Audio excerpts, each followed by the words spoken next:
For most of the season, Cleveland's roster resembled that of a team built for the postseason. A lack of experience at backup point guard and an injury to shooting guard J.R. Smith exposed Cleveland's lack of depth for most of the season. The additions of Kyle Korver in January and former All-Star Deron Williams in early March improved the Cavs' reserve unit.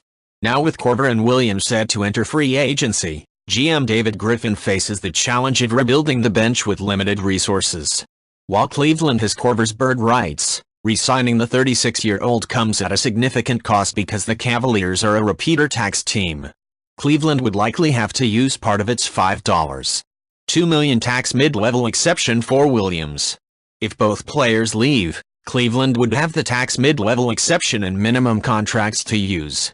With Iman Shumpert, Richard Jefferson, who turns 37 in 5 days, and 34-year-old Channing Frye as the lone key reserves under contract, Cleveland's bench could resemble the struggling unit from last season but a year older. Cleveland, for a 4th straight season, will be in the luxury tax? Unlike last season, when the Cavaliers paid a tax of $24.8 million, the 2017-18 season could come at a steep cost.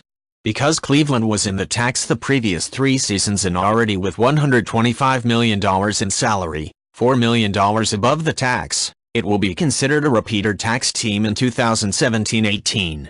The Cavaliers, with the projected $12.5 million tax bill next season, will see that number grow as they rebuild their bench. If the Cavaliers bring back Korver at an $8 million salary, sign a player to the $5.2 million tax mid-level and round out their bench with minimum contracts, the tax bill will grow from $12.5 million to $84 million. Cleveland would now be considered a Tier 5 tax team because they are $24 million over the tax line. Any additional cost of $1 million or more would make Cleveland a Tier 6 tax team. If you like this video, please leave a like and subscribe.